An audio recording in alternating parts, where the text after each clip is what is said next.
Hi, and welcome to Color Your Home Happy. I'm Justine, founder and creative mind behind Rainbow Shaker, a colorful interior design studio in London. My goal is to spread joy and happiness through the design of cheerful interiors. If, like me, you think that we need a colorful bubble to escape the daily gloom, then this podcast is definitely for you.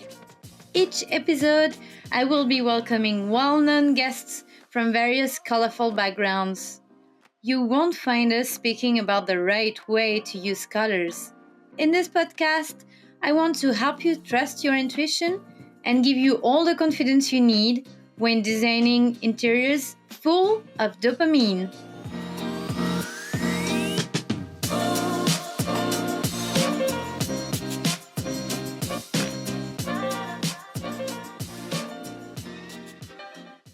Hi, welcome to Color Your Home Happy, the podcast that inspires you to trust your intuitions and emotion in creating vibrant homes. I'm your host, Justine, colorful interior designer and founder of Rainbow Shaker. Today, we are diving into the world of quirky DIY projects that not only transform your space, but also boost your dopamine levels and overall happiness. To explore this vibrant topic, we have a very special guest joining us from the US, Billingsley, known as Ode to an Abode. She's a lover of thrifts, DIY, maximalism, paint, and quirkiness, based in Cleveland. Claire has a keen eye for design and a passion for repurposing everyday items into unique and eccentric decor. Truly captivating. Hi, Claire. How are you? Hi, Justine. I'm great. How are you? Good, thank you. Is it the morning in the US right now? Yeah, it's 11. Do you still have the day to enjoy? Yep, exactly.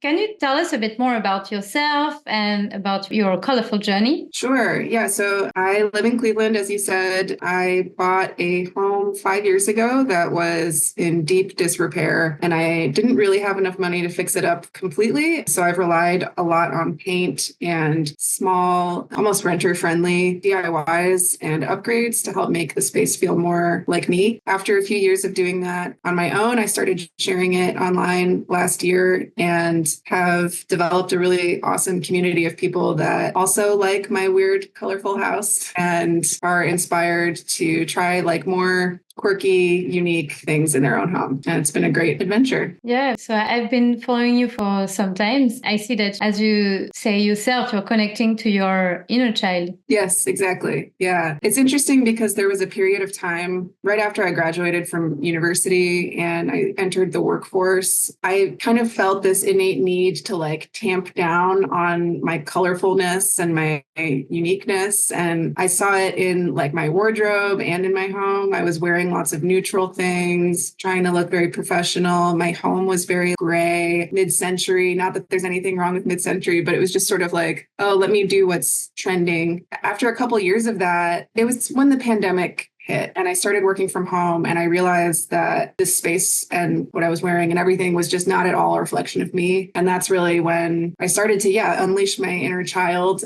which I think is really just another way of saying your authentic self. Yeah. We sort of quiet ourselves as we age, and releasing your inner child is just like being authentically you. So I have many elements of very playful decor in my home, lots of oversized things, miniature things, bright primary colors, and literal toys and pieces of nostalgia from childhood. And it really makes me feel more playful and free in my own home. And I just want to kind of inspire other people to do the same. And in terms of childhood, did you have a very colorful childhood, or were you close to color as a child? I would say so, probably more than most. My parents are both very creative people, even if they didn't have like creative professions, but they enjoy art. And my house growing up was always colorful. Our kitchen was bright pink and the living room was green. And they weren't as like maximalist as I am, but they definitely created an environment that was not boring and was full of like lots of sentimental objects. I always praise my parents for this because they gave me my own room and allowed me to completely decorate it however I wanted my entire childhood. So I remember being 7 or 8 years old, always rearranging my furniture, actually building furniture sometimes, like, makeshift tables and things, painting by myself, painting murals, hanging artwork from the ceiling. They really allowed me to just do whatever I wanted with that sort of blank canvas. And I think that it probably gave me a little confidence in adulthood to have more fun with my design choices. A lot of people are afraid to use a bold color or do a DIY. But since I've been doing it for so long, it's like, well, if it goes wrong, it's fine.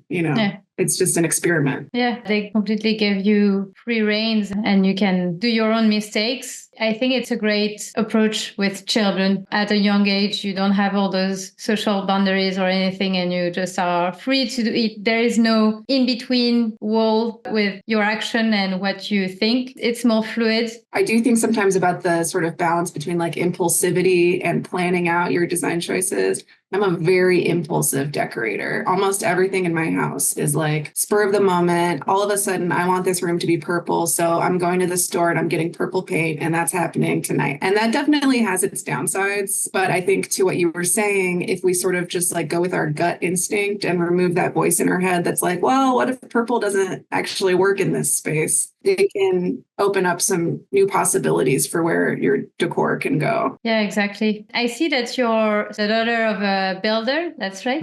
Yeah, my dad is like I said, he's a very creative person. He is a self-taught builder, and he did everything from like designing houses to actually working on the construction. And he had some really cool designs, like an underground home, really technologically advanced aspects, energy efficiency. He was doing stuff like that in like the 1970s and 80s before it was really more common. And he passed a lot of that spirit and knowledge down to the three of us. I have two brothers, and one of them is now an architect who's building his own home, and my dad is helping to manage the project. So yeah, I'm definitely very grateful to have grown up with somebody who cared about houses in a way that was beyond simple function. He cared a lot about the form too. Yeah, he gave you the passion, the home passion. Yeah, exactly. And was he bringing you on site sometimes? He did, yeah. So I think from like first grade on, I would go with my dad after school. There was like a period of a few hours between when school let out and when he was done with work. So he would come pick me up and take me to his work with him. And sometimes that would mean sitting in an office. And I remember using like paper clips to build little cities on his desk or random things like that. Sometimes it would mean being in a workshop. And so I remember him kind of showing me how the different power tools worked and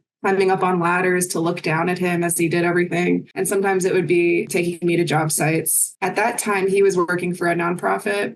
So the work he was doing was not like, this big, beautiful, grand design plans. It was like, this person has a roof leak or, their electricity is out and he needs to come in and make an emergency repair. That was also really impactful to me, that as somebody who grew up in a house that, largely functioned as it should and in a family that had relative financial stability, to be exposed to people that were experiencing true housing crises really opened my eyes from a young age that, there were kids just like me that didn't have running water or that had to share a bedroom with 4 siblings. And I definitely carried those experiences with me throughout my entire life. And I ended up working in nonprofit housing services, just like my dad. So that's another way he influenced me. And are you still working in nonprofit housing? A little bit. So right now I'm doing a mix of things. I work for a realtor who does for-profit development work. And then I also work for a homeless service organization and a homeless shelter. In the past, I have worked for affordable housing developers and larger nonprofit shelter providers. And I have a master's degree in urban studies. So like the study of cities and urban planning. It's always been a thread through my career. What I do on a day-to-day basis changes, but I've always worked in housing in some capacity and preferably in a way that impacts other people positively. Yeah. And that also reflects in your Instagram and your posts. Like we can see that you're thrifting or repurposing objects, finding also opportunities for low budget DIYs. Yeah, exactly. Yeah. You don't need a lot of money to make your house unique and a reflection of your personality. Paint is so affordable compared to larger projects. especially if you get like the oops paint at the store. I don't know if they have that in the UK, but the accidental colors that people mix will be on like a deep discount. So I always get that. But yeah, like I said, I mean, my house was a complete mess when I got it and I didn't have the money to make it over. I still don't. So I'm doing budget repairs and DIYs all the time.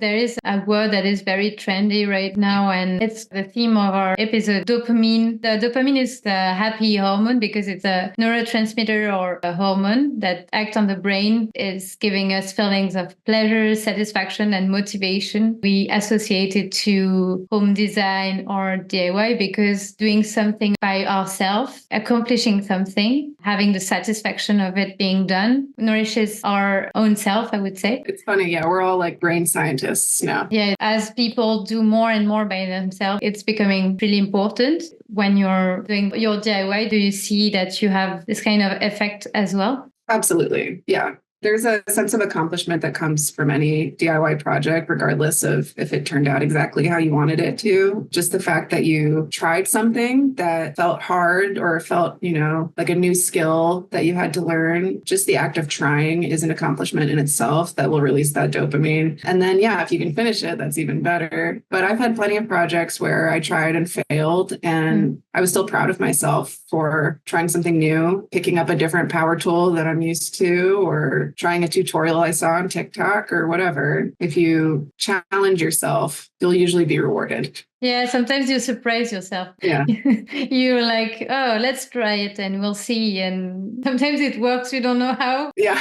exactly. Or, I say in my bio on Instagram, I say imperfect DIY. And I always try and remind people, like, I'm not an expert. I'm not telling you how to do things when I do share my DIY projects. It's really just about try it. And just like we're saying, like do something for yourself. But no, I'm not an expert on pretty much anything. It's reminding me of something. So I'm working on a hotel project and I wanted to have teapots hanging on the wall, like coming from the wall and putting flowers in it. And it sounded so amazing. And I was like, oh, maybe in the UK, they like tea. They should have like those half-cut teapot or a DIY to do this. And I didn't find anything. So what I did was I went to the thrift store. I bought like 5 teapots and I tried different ways. I tried to drill them. I tried springs. I tried a lot of things. And I finally got one that survived. Awesome. So I'm really happy with it. And it doesn't look perfect, but it looks quirky and it's unique. I was really happy with this one working because I was thinking about it for days and it was just in the back of my head. I was thinking of ways I could do this thing. That's awesome. I would love to see it. Seeing your face light up when you talk about it, it's evident that that's releasing dopamine for you. Sometimes it's just like small things. And it's just like you're on this quest of finding how it can work. Mm-hmm. Just the quest is an excitement. Yeah, exactly. I was just feeling that way yesterday. I've been feeling kind of like I'm in a creative rut lately. I've been like working a lot. And when I do post on Instagram, it's often an ad, which is great. I'm grateful for that. But like, I feel like I haven't had time to just kind of make stuff for me and have fun with it. So yesterday I sat down and I was like, okay, I'm going to do something fun. And I spent probably like 6 hours researching, mapping out dimensions, doing calculations, coming up with like 3 or 4 different ways to do this project that I'm thinking of. And it was so much fun. And then at the end of all of that, I went to the store and I got all of the hardware and the wood that I need. And I'm actually probably going to start today after work. I'm super excited. I have like a really big TV in my living room and it's so ugly and I've always wanted to cover it up. So I'm making a cabinet that will cover it and like the doors will open, except it's going to be in the shape of a tomato. And then when you open the doors, cool. It'll be like the inside of the tomato. In the shape of a tomato is so unique. How did you think about a tomato? I do really like tomatoes and so does my husband. But to be honest, I do feel like I was kind of influenced because I keep seeing tomatoes everywhere. I don't know. It's like tomato girl summer, But the way that I designed it, I'll be able to easily swap it out for something else if I want to move on to a different fruit or whatever. Everybody wants to be able to release their inner child, right? They just kind of need permission to do it. So the more popular the dopamine decor gets, the more people are embracing it. And I just think that's a really beautiful thing. Have you always had a quirky inspiration, or were you first thrifting or repurposing objects and it gradually became more quirky and quirky? I think so. Yeah. I mean, I've always been interested in really like unique, one of a kind pieces, but I definitely have like unleashed the weirdness the past couple of years. And I credit some of that to my experience on Instagram, having lots of people encourage me and say, oh my gosh, I really love that too. It made me feel more comfortable in my own skin and, in being who I am and sharing it with other people. What I found great in your Instagram account is that you're involving your followers. It's like also you were experimenting for them. For example, for your kitchen, I remember you were wondering if you were doing something or if you were changing it in another color, and then we can see how it works. Yeah, I do that all the time. And it's so helpful to have another set of eyes or 10 or whatever. It's saved me from a couple of design mistakes, just people telling me, no, don't do that. And I definitely value the feedback that I get. That's the other thing, even though this is my house, I do have guests and I have, family that come visit. So I don't want it to be like so over the top that other people are uncomfortable with it or something. So I am trying to strike that balance of it looks nice to most people. And I do feel like I'm kind of moving in a more streamlined direction. I think that, like I said, when the pandemic happened and I started working from home, I kind of like unleashed my weird. And in some ways, it was a little too much. Like some parts of my house are like so over the top that I am looking forward to kind of toning them down a little bit and finding that balance. I think part of that is figuring out how to responsibly thrift, because thrifting is very addictive. And I'll go and just get everything that I love, everything that's cool and unique. And then what am I doing with it all? It's a small house. So to address that problem, I recently started selling things at an antique mall. And then I'm also opening up another booth at another store later this summer. Congrats. Oh, thank you. So I'll still be able to like do what I enjoy, but also not clutter my home so much and create some more sort of mental and physical clarity. Sometimes you just see things like a magpie, I need that. Yeah. And then it goes in your house and like your partner or someone with you is telling like, where are you going to put that? And you're like, I don't know, but I need that. Exactly. I see you're also afflicted. Yes. And what's the quirkiest upcycle you did? A few things are coming to mind. The first one that I thought of was a frame. So one of the things that I love to do is collect found objects, usually from the thrift store or Facebook Marketplace. And I'll make a wooden frame for a canvas or just a photo frame even, and like glue the objects all around the frame. And then usually I paint it. So last summer I did that with a giant Barbie poster that I found at an estate sale. It was like 5 feet long by like 3 feet, or, like 1 meter by 2 meters. Wow. Yeah, it's huge. And so I made the frame, and then I went to the thrift store and I thrifted like 100 Barbies, and I brought them home and like disassembled them, which was really creepy. I was like ripping apart these dolls, and then I glued them all around the frame and painted it all pink. And that was really bizarre of me. I don't know why I did that, but I really liked the way that it turned out. And now it's just sitting in my basement. So if anybody out there wants a massacred Barbie frame, that's available. Maybe something from your childhood. You had a thing against Barbie. It's revenge.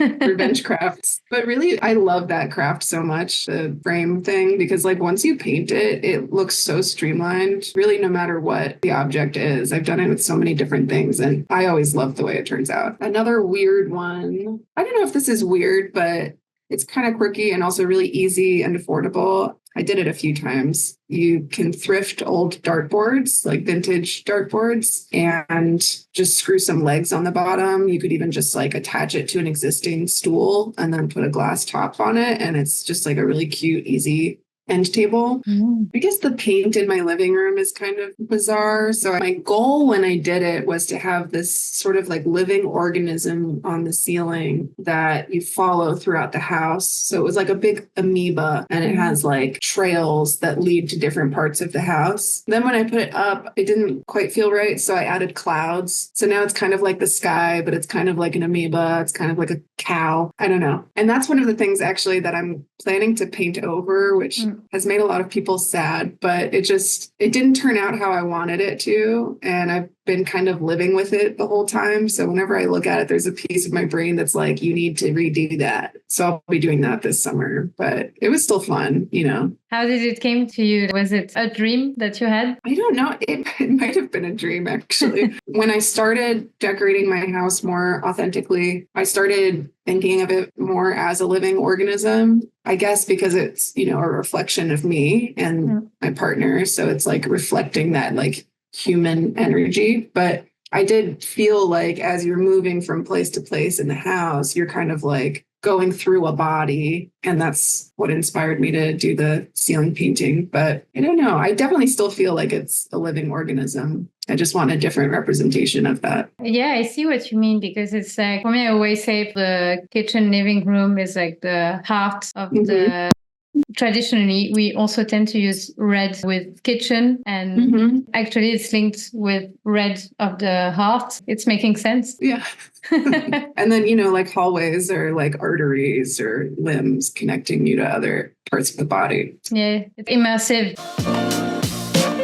Just one thing I meant to just mention earlier when you were talking about going to the thrift store and getting teapots for your experimental DIY, which is still so cool. I'm going to have to try that. Just encouraging people to use, you know, thrifted materials as a way to not only reduce your cost, but also be more environmentally friendly. I think one of the downsides to a lot of trendy DIYs that you see online is that they use like a lot of plastics and materials that are from the dollar store that could probably be gotten for free or from the thrift store for very cheap. And I feel like it's important not to lose sight of the sustainability component of upcycling as we do these like cool, fun projects. Yeah, exactly. For me, I get more joy into upcycling thrifted object or family heirlooms that I want to have my own personality on it than buying something from the internet. It's not as fun as stepping into a thrift store, seeing something. It can be a dinosaur, it can be a Barbie, it can be anything. And then you have your mind that is just going places and you find a weird way to reuse this. It also gives me this satisfaction, or it's weird, but it's as if you're not alone in the home. Yes, no, exactly. I even have, you know, pieces that are from like great grandparents who I never met, you know, or just distant relatives that I've never met. And I feel like it's a way that I can bond and like connect with those people that I didn't get a chance to really know in any other way. One of the like fun little heirloom upcycles that I have is my husband has a skateboard from when he was a child. And when we got married, his brother like dug it up out of storage and brought it to the wedding, which was really sweet of him. And so we brought it home and didn't really know what to do with it. So I turned it into a shelf on the wall, and it functions just like any other wall shelf. But of course, it holds a lot more meaning and is more visually interesting. So things like that, it's like, why wouldn't you have a skateboard shelf instead of, you know, a $20 shelf from Amazon? This is so much more meaningful and interesting. The good thing is with objects, I think you can go crazier than with a space. And it really helps because it's a first phase when you want to experiment in your home. Like you can experiment on tables, stools, on chairs, or with cushions or anything. And you just take more and more steps towards your home. Yeah, definitely. And that's great advice for renters too, who, you know, even though there's like ways to paint or add wallpaper or shelving units, a lot of people just don't have the time or energy for that. So it is a lot of work. I mean, I would always recommend people start with something small, like you're describing. You can even like buy fabric paint. So if you like, you know, thrifted an old chair, you can paint it in a completely different color. Or I have a coffee table upcycle that I'm planning and I'm really excited about. Well, I don't know yet if it's going to be an upcycle or if I'll build it from scratch. It depends what's available, but I want to take a coffee table and tile it. That was really popular the past couple of years, like tiling tables. But then the top of it, I'm going to like create an indentation and fill it with resin so it looks like a swimming pool. And I want to add like little ladders and people swimming around in it. Cute. Yeah, it'll be fun. I'm just fascinated by, the small things, small furnitures. Me too. I always have been. I grew up in Illinois, not too far from Chicago. And so we would go up to Chicago pretty frequently when I was a child. And the Art Institute there, the museum, the basement is full of miniatures. So it's like just doll houses. And you could spend hours down there just looking at these really intricate miniature displays. That was always my favorite thing to do in the entire city of Chicago, was to go look at the miniatures. It's making me think of, I don't know if you know that the reels on people that create mouse holes in their home and tiny homes into their home. And it's just so cute. I've always wanted to try that. Yeah. I love that idea. I have an old TV set that's like this big, just like, 1980s TV. And I was thinking about taking out the inside hardware from it and making it a miniature replica of the room that it's in. I just got a laser cutter, which is really exciting. And I was thinking that I could cut out all the little pieces and glue it all together like that. Oh, that's so cute. Always Lego, you can do little things. I love the Lego resurgence. I don't know why that's happening, but I love seeing Legos everywhere. The Lego coffee table, Lego everything. So do you have tips for listeners to encourage them, for example, to do DIY? I would say first, just invest in a couple basic tools that you can also thrift. Things as simple as, a paintbrush, a drill, and a hammer. And if you can get a jigsaw, that's like the magic tool. Everybody loves a jigsaw. Start with upcycling things because there's less cost involved. And if you find a dresser on the side of a road that otherwise would be going to a landfill, you can be a little more forgiving with your experimentation and start small. We talked about working on tables and chairs if you're afraid to do a larger project in your house. Paint is miraculous. There's paint for every different surface imaginable. Have fun. Part of the DIY experience is to try new things, push yourself, experiment. It's not just about the end product. So if you make a mistake or things aren't going as planned, be gentle with yourself and remember that you have multiple reasons for doing this yourself beyond just wanting the end product. Also, as you said, maybe accept that it's going to be imperfect. Yeah, definitely. None of my DIYs are perfect. None of them. And that's okay. And I don't have any dreams of making them perfect. You're doing this for yourself, not for other people. Also, if you have tips for thinking unconventionally or thinking outside the box. Because that's just kind of how my brain works.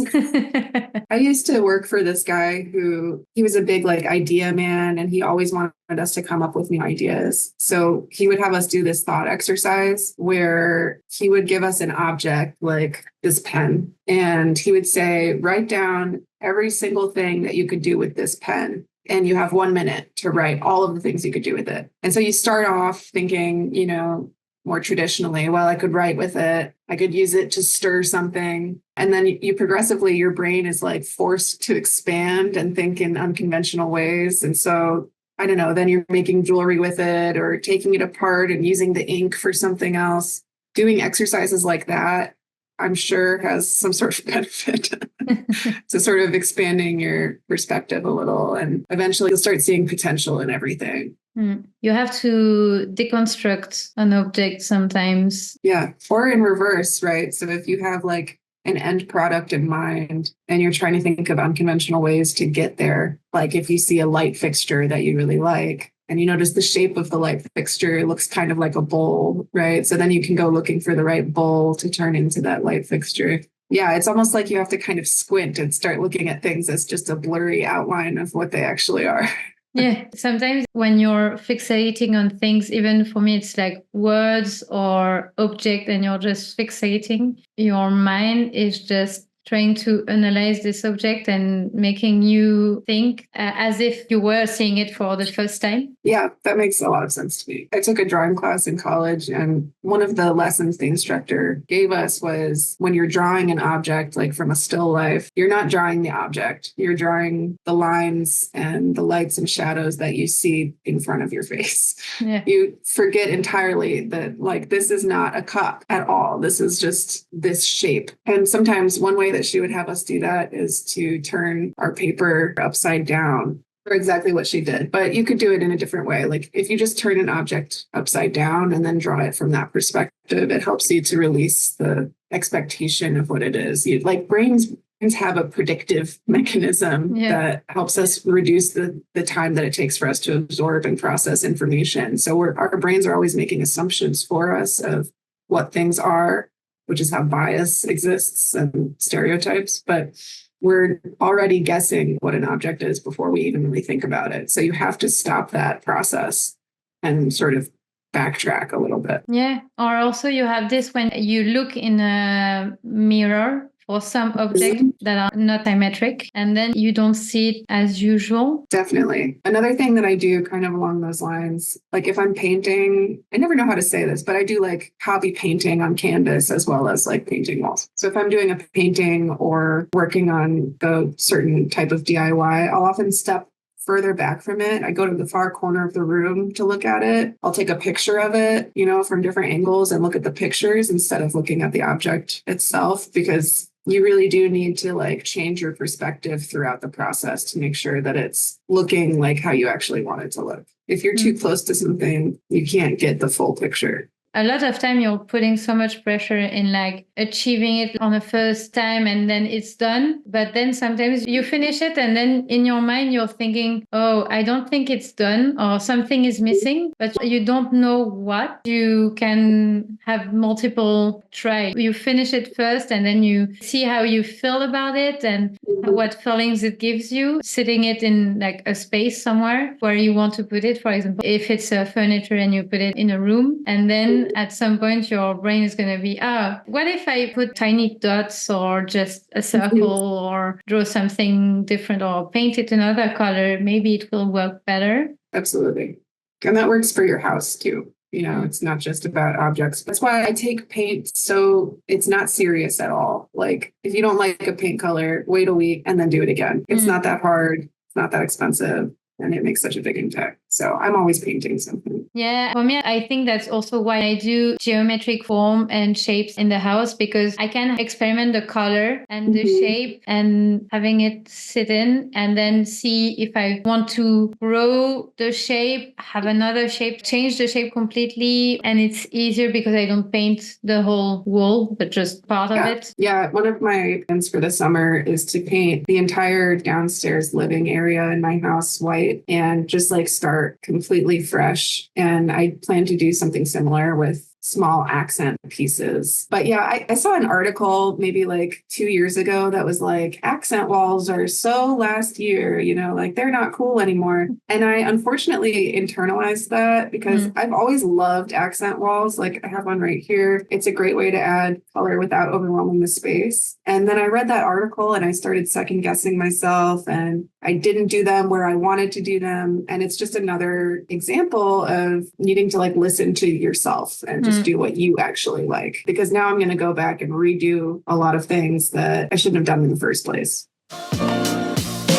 We're coming to the end of the episode. Is there a way the listeners can contact you? Definitely follow me on Instagram, Ode to an Abode. I also have TikTok. I'm not quite as active there. Message me on Instagram. I'm always happy to chat with anybody about anything. And I love meeting people that are interested in all the stuff that we talked about today. New decor, being yourself in your home and trying new things with thrifted stuff and upcycling and all of that. So yeah, I would love to grow my community some more. Thank you very much, Claire, for being a guest on my podcast. It was a pleasure to have you here. Yeah, likewise. Thank you so much, Justine. This was really fun. And thank you to all the listeners. I hope you wrote down some really quirky ideas and you're now ready to do your own DIYs. So please share with us any of your DIY projects you have done after this talk. We will be both happy to see your realization. Thank you again and see you soon on another colorful episode. Bye! Thank you so much for listening. If you enjoyed this episode and you'd like to help support the podcast, don't hesitate to subscribe, rate, or review on the different listening platforms. To say hello and get all the latest from me, you can follow me on Instagram at rainbow.shaker. And if you want to check out my services, you can go to my website, www.rainbowshaker.com. Thanks again, and I wish you all a very colorful day. See you next time!